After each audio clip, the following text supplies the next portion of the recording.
बिस्मिल्लाहिर्रहमानिर्रहीम। अस्सलाम वालेकुम। इन्फो टीवी में आपको खुश आमदीद कहते हैं। सऊदी अरब में रमज़ान के औकात कार क्या होते हैं, रमज़ान के दौरान ड्यूटी टाइमिंग्स क्या होती हैं, ओवर टाइम क्या होता है और दूसरी बहुत सी चीज़ें जो रमज़ान में जो हैं वो गैर मुल्कियों के काम से रिलेटेड होती हैं।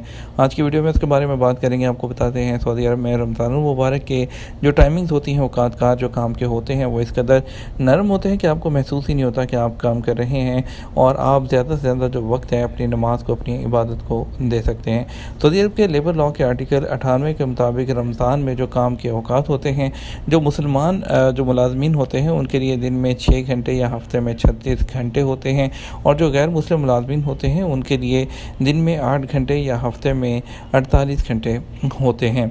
इसका मतलब यह है कि जिन लोगों को हफ्ते में 2 दिन छुट्टी होती है उनके लिए रमज़ान में हफ्ते में ज़्यादा से ज़्यादा जो है वो 30 घंटे होते हैं। अगरचे रमज़ान के दौरान गैर मुस्लिमों को रोज़ाना 8 घंटे काम करना होता है, लेकिन आमतौर पर कंपनियां तमाम मुसलमान और गैर मुस्लिम कारकुनों के लिए दिन में 6 घंटे काम करने का जो वक्त है वो मुकर्रर करती हैं। अगर रमज़ान में ओवर टाइम की बात करते हैं, अगर आपका कफ़ील कंपनी आपसे रमज़ान के महीने में सऊदी अरब में इजाज़त शुदा टाइम से ज़्यादा काम करने का कह रहा है तो आप सऊदी अरब के लेबर लॉ में तजवीज़ करदा शरह के मुताबिक ओवर टाइम हासिल करने के हकदार होते हैं।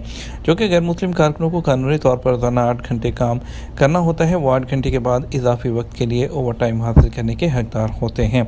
ज़्यादातर सरकारी दफातर और बैंक सुबह 10 बजे से शाम 4 बजे तक खुलते हैं। ताहम बेहतर है कि आप जिस दफ्तर में जा रहे हैं उनके औकात के बारे में पहले मालूम कर लें।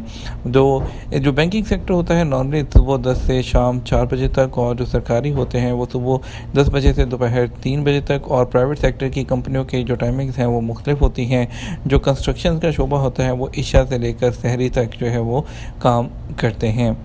ज़्यादातर जो है वो नॉर्मली यही टाइमिंग्स होती हैं। मज़ीद जो अगर इसके बारे में कोई अपडेट आती है वो भी आपके साथ शेयर करेंगे। अपना ख्याल रखिएगा, दोस्तों के साथ वीडियो को शेयर ज़रूर कीजिएगा। अस्सलाम वालेकुम।